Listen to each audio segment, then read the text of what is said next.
Assalamualaikum warahmatullahi wabarakatuh. Saya Tri Bintang Prasasti dari kelas I1 UPW 23. Di sini saya akan menceritakan cerita pendek untuk tugas bahasa Inggris. Tapi sebelumnya saya mohon maaf, saya menggunakan bahasa Indonesia. Di sini saya akan menceritakan kisah rebung di balik tanah. Yang ditulis oleh Yum Nimola dan diproduksi oleh David dari Airplane Stars Indonesia. Saya akan menceritakan kisah rebung di balik tanah. Ada seorang suami istri yang bekerja sebagai penebang kayu.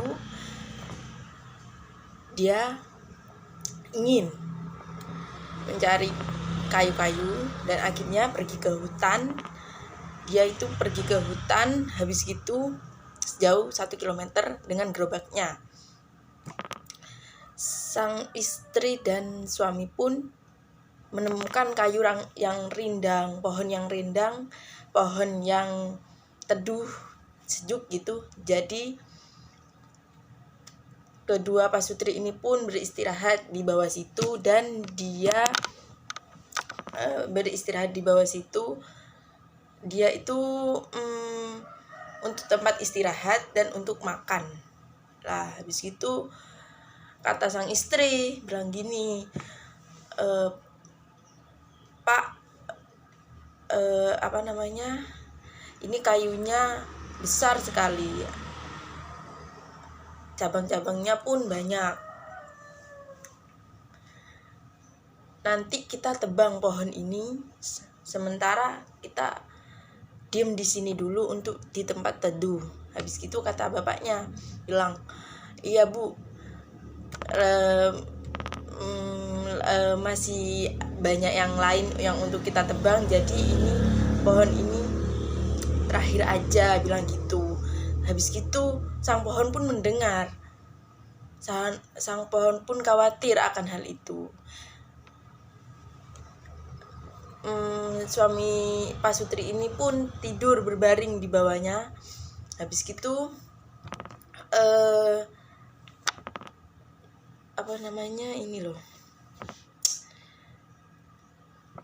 pohon itu menghembuskan angin sangat kencang hingga membuat pasutri tersebut pun tidur nyenyak. Habis gitu pasutri pun terbangun dan melanjutkan menebang pohon-pohon lainnya. Pasutri pun pulang dengan menjual kayu-kayu tersebut.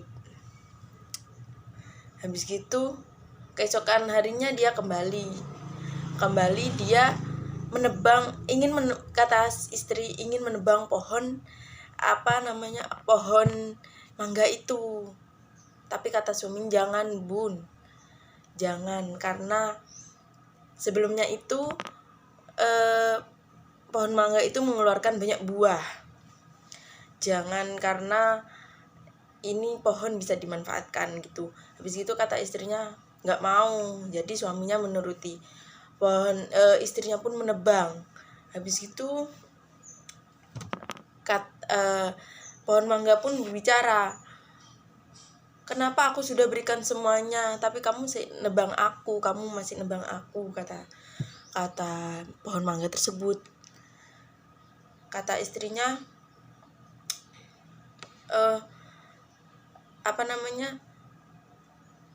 gak tahu wes, gak peduli gitu. Habis gitu dia nebak. Pohon mangga pun kesakitan ditebang oleh sang istri. Pohon mangga akhirnya mengutuk kedua pasutri tersebut. Hari berlalu, mereka pikir mereka tidak akan menjadi miskin. Mereka pikir dia akan menjadi kaya.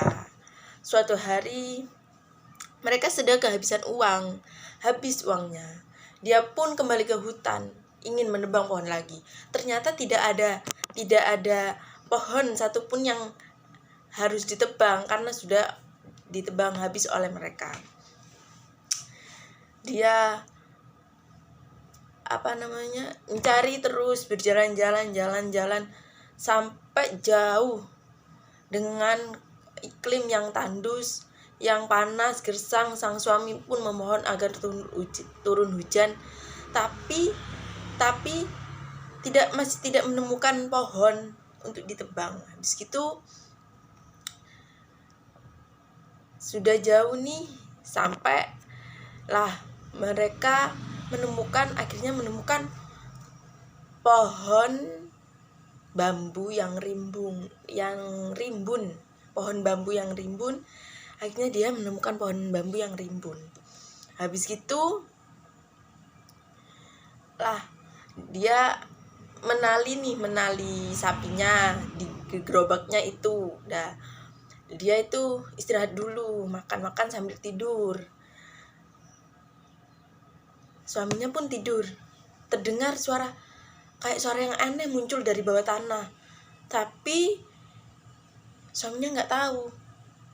Bangun, hilang. Tidur lagi, suaranya muncul lagi. Habis gitu sang suami pun bilang ke istrinya, apa nih, ada suara aneh. Terus habis gitu kata istrinya, coba gulung alasnya.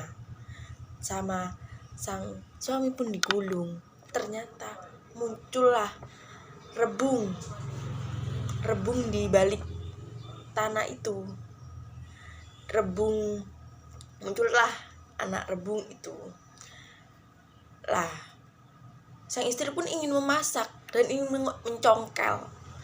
Juga pohon rebung-rebung yang rimbun itu ingin dia babat, ingin dia jual. Habis gitu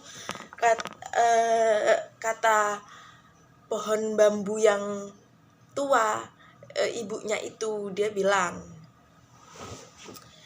gini, jangan ambil anakku, jangan bunuh anakku, jangan dicongkel, itu maksudnya. Terus katanya sang istri gitu lagi, sama seperti berulang lagi ngomongnya yang ke pohon-pohon lainnya. Nggak peduli, sang ibu pun ditebang. Dia pun merasa kesakitan, pohon bambu yang ibu itu. Yang anaknya pun dicongkel, dimasak, dibuat masak. Habis itu pulang dah dengan membawa pohon bambu yang banyak itu. Dia pulang. Suatu hari, suatu saat, di suatu malam pun suami istri itu merasakan hujan yang sangat lebat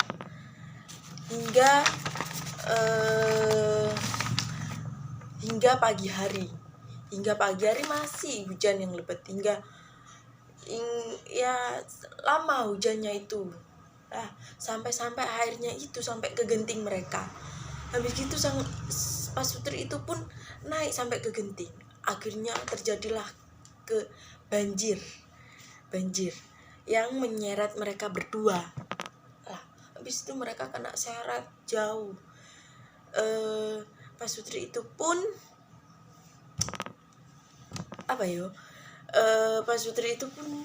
tidak menemukan sandaran. Akhirnya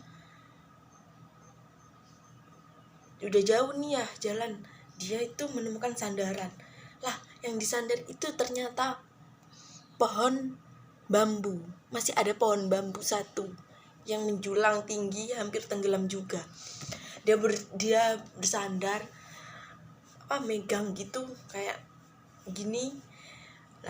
Habis itu kata pohon bambu, "Hei manusia jahat, aku tidak akan menolongmu, tidak akan memberi tumpangan gitu ya, karena kamu telah menebang ibuku dan mencongkel kakakku," bilang gitu.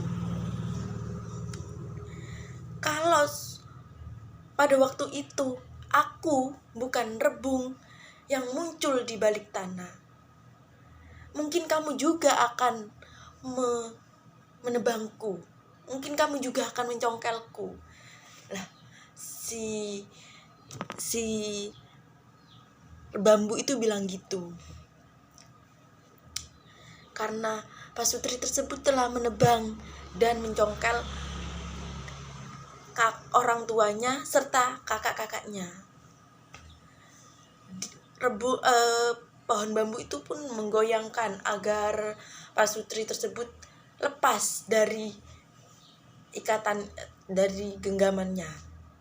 Akhirnya pun sang istri terlepas jauh ke sana, jauh wis kemana gitu. Habis gitu dia itu jauh terlepas dari itu wis. Sang istri pun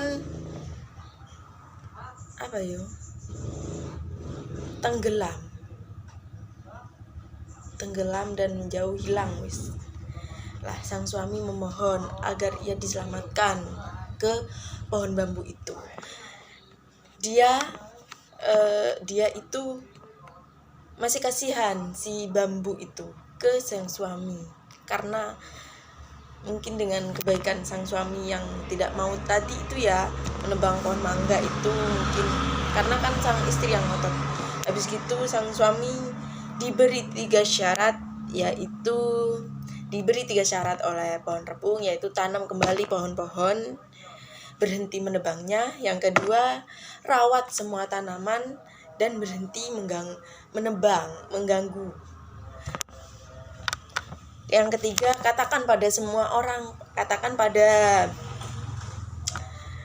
orang-orang manfaat hutan agar semua orang tahu. Habis gitu sang rebung pun tanya, apakah kamu mengerti dengan syarat-syarat dan apakah kamu bisa menjalankan dengan yang aku perintah, bilang gitu si rebungnya itu ya. Si bambunya itu bilang gitu. Lah habis gitu sang suami pun menyesali dan sadar akan dia itu salah. Habis gitu 3 hari kemudian banjir pun surut dan sang suami pun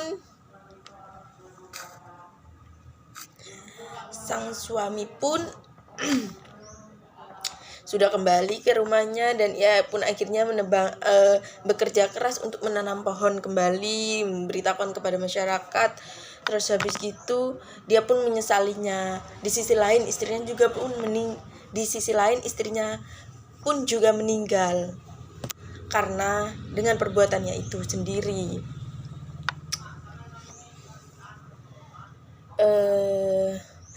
Pohon-pohon pun tumbuh kembali, hutan pun rimbun, dunia berbakti.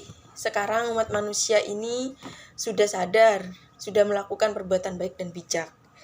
Amanah yang dapat disampaikan atau dipetik dari cerita ini yaitu jangan serakah, jaga lingkungan, pikirkan yang lain, pikirkan ke belakang. Amanahnya pun untuk kita